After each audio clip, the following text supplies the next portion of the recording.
Hi, Becky. Hey, how are you? I'm Uh, Becky Stafford. yeah, you're on the air with me. I'm just going to talk to you Oh, for a few minutes, and okay. and I just want to welcome you to Well Preservation with Fred Hackney, and you know who I am. Uh, Yep. can you tell the audience a little bit about how long you and your husband Alan have been clients of our firm? Uh, been since 2009. 2009. What are there any other family members that are clients as well? Yes, in fact, my two sisters, both of my sisters, and their husbands were clients of yours for 2 years before that. So it's been since 2006. Then you have someone that your mother's a client too, isn't she? And my mom's been a client since she joined with us in 2009. Yeah, the last couple of years. Folks, this is Becky Stafford. Her and her husband Alan, they're clients of mine, like we said earlier. But the last couple of years has been a pretty difficult time for your family. Can you tell our audience kind of what happened to your sisters? Well, my younger sister died in a car accident, and it was blunt force trauma. She was hit from the side by a truck, and that was a freak accident.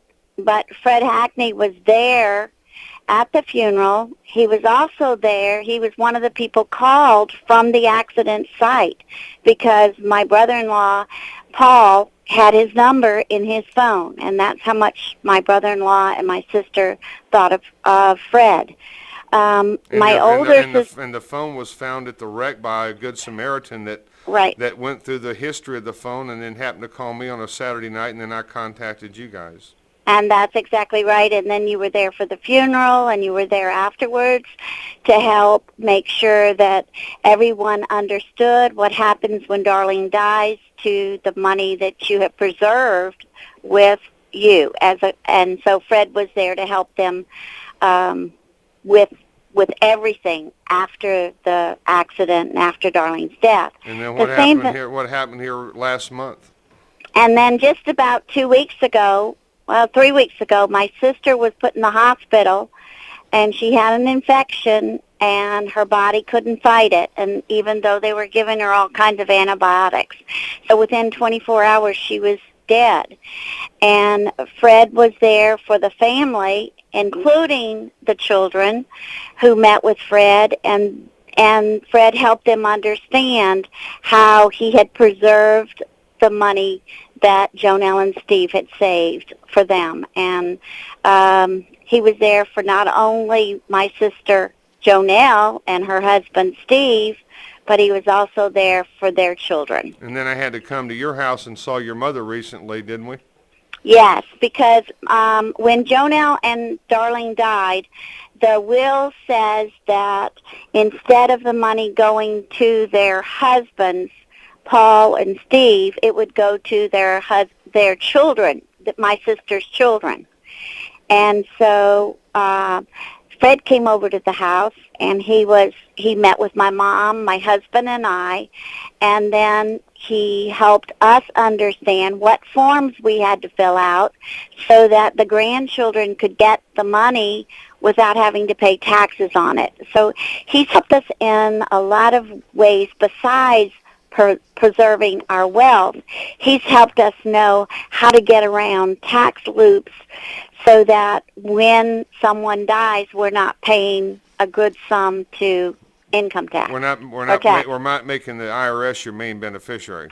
That's it. Tell me a little bit about what you did for a living, and Alan, and tell them how I've helped you guys a little bit. Well, I was a teacher and a principal and worked for the State Department for 34 years in Louisiana. And I had my money with what's called a financial planner. And, every test that I ever took said, I am not high risk. Do not put any of my money in high risk. Well, when the tech stocks fell, so did my money. And when I was putting, $50 and $100 a month away out of a teacher's salary, that was a lot of money. So I lost a half of the wealth that I had. And what the financial planner would say is, oh, you don't want to pull it out now when it's at the bottom, or else they would say, buy low, sell high, but my money never recovered. And we tried it. What did your husband do for a living? And my husband worked for Exxon Mobil, and he retired with almost $2 million in assets. And we immediately in 2008, he retired in May 2008, we immediately took that lump sum, put it with a financial planner here in Jacksonville, and then the 2008 crash hit, and we lost well, it wasn't quite a third, but it was close to a little less than a third of his money, just right off the bat. And they, too, were saying, oh, well, you can't pull out now. But my two sisters had their money with Fred at that time, and so their money made money while we were losing money. So that's why we met with Fred, went to a luncheon, met with Fred, and it's a whole different feeling now. We're on vacation in Gulf Shores right now, and I'm not worried about watching the stock market news, and neither is my husband. Yeah, he knows that the money... Have you lost any money with me since you've been with me? We have not lost one dime. In fact, we've made money every year since we've been with you. And this is, and my mom has made money every year. How old is your mother? My mom is 90 years old. And they had her, the financial planner that she was with before Fred, had her with some at-risk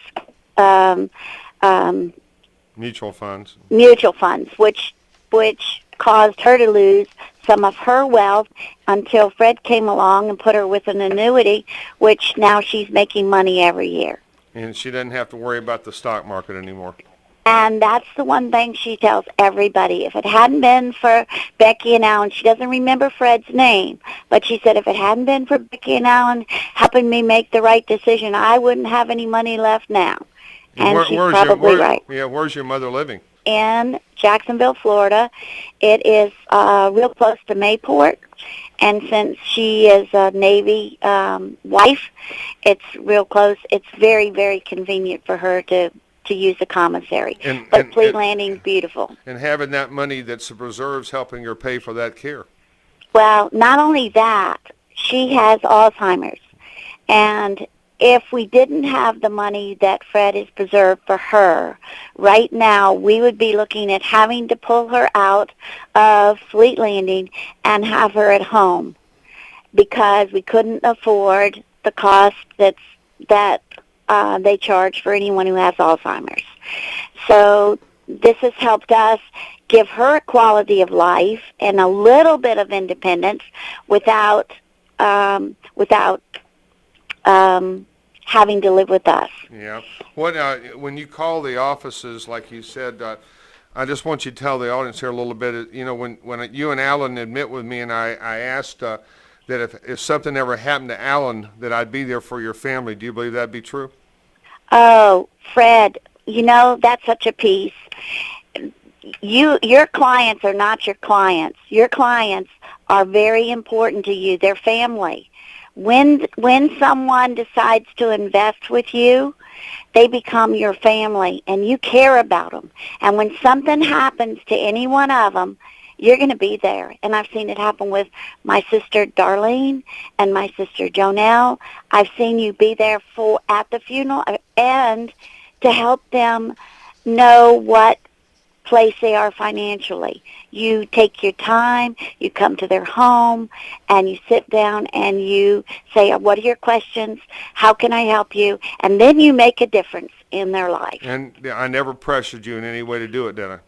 No. And, you know, that was the really neat thing because my husband is a stock market guru, and he did not want to leave the stock market, but he lost so much money, he realized that there had to be some other way, some other place that he could protect his money that he retired with.